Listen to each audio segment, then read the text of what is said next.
میرے آقا، میرے صاحب، میرے رسول کی بات باتوں کی سردار ہے، اس میں سے ایک خوشبو ہی الگ آتی ہے جو دنیا کی اور کسی بات سے نہیں آتی۔ پر میرے رب کی بات کے تو کیا کہنے، وہ معیار ہی اور ہے، ان کی باتوں سے ربوبیت ٹپکتی ہے۔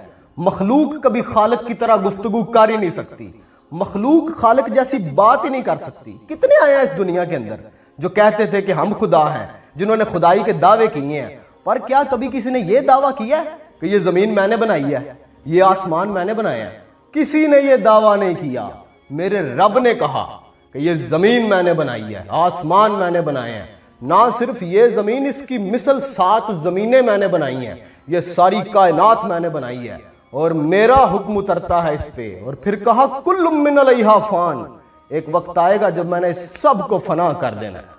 حضرت ابراہیم علیہ السلام نے نمرود سے کہا نا کہ تو خدا بنا پھرتا ہے، تو یہ کیا اس چھوٹے سے محل کا خدا بنا ہوا ہے؟ میرا خدا وہ ہے جو مشرق سے سورج نکالتا ہے اور مغرب میں غروب کرتا ہے، تو مغرب سے نکال کے دکھا۔ تصرف جب بالائے کائنات پہنچا تو اللہ رب العزت قرآن میں فرماتے ہیں یہ سن کے کافر مبہوت ہوا۔ اللہ رب العزت کی بات کا معیار ہی الگ ہے، اس کی باتوں سے ربوبیت ٹپکتی ہے۔ سناؤں اللہ رب العزت کی بات؟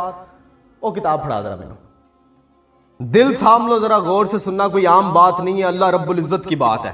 حضرت ابو ذر رضی اللہ تعالیٰ عنہ سے روایت ہے، حضور اکرم صلی اللہ علیہ وآلہ وسلم نے اللہ تعالیٰ سے روایت کرتے ہوئے فرمایا، اے میرے بندو، میں نے ظلم کو اپنے اوپر حرام رکھا ہے اور اس کو تمہارے درمیان بھی حرام ٹھہرایا ہے، بس ایک دوسرے پر ظلم مت کرو۔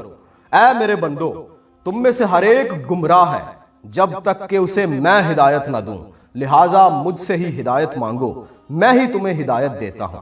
اے میرے بندو، تم میں سے ہر ایک بھوکا ہے جب تک کہ اسے میں کھانا نہ دوں، پس مجھ ہی سے کھانا مانگو، میں ہی تمہیں کھانا کھلاتا ہوں۔ اے میرے بندو، تم میں سے ہر ایک بے لباس ہے جب تک کہ اسے میں لباس نہ دوں، پس مجھ سے ہی لباس مانگو، میں ہی تمہیں پہناتا ہوں۔ اے میرے بندو، تم دن رات غلطیاں کرتے ہو اور میں ہی تمام گناہ بخشتا ہوں، پس مجھ ہی سے بخشش مانگو، میں ہی تمہارے گناہ بخشتا ہوں۔ اے میرے بندو، تم میں مجھے نقصان پہنچانے کی ہمت نہیں کہ مجھے نقصان پہنچا سکو، اور نہ ہی تم مجھے فائدہ پہنچانے کی طاقت رکھتے ہو کہ مجھے فائدہ پہنچا سکو۔ اے میرے بندو، اگر تم سب اگلے اور پچھلے جنوں انس مل کر بھی تمہارے کسی متقی شخص جیسے ہو جائیں تو اس سے میری بادشاہت میں کوئی اضافہ نہ ہوگا، اور تم سب اگلے اور پچھلے جنوں انس مل کر بھی تمہارے گناہ گار ترین شخص کی طرح ہو جائیں تب بھی اس سے میری بادشاہت میں کسی چیز کی کمی واقع نہ ہوگی۔ اے میرے بندو، اگر بالفرض تم سب اگلے پچھلے جنوں انس مل کر کسی ایک میدان میں کھڑے ہو کر مجھ سے سوال کرو اور میں ہر ایک کو اس کی سوال کردہ چیز دے بھی دوں، تب بھی میرے خزانوں میں صرف اتنی کمی آئے گی جیسے کسی سوئی کو سمندر میں ڈالا جائے تو کمی آتی ہے۔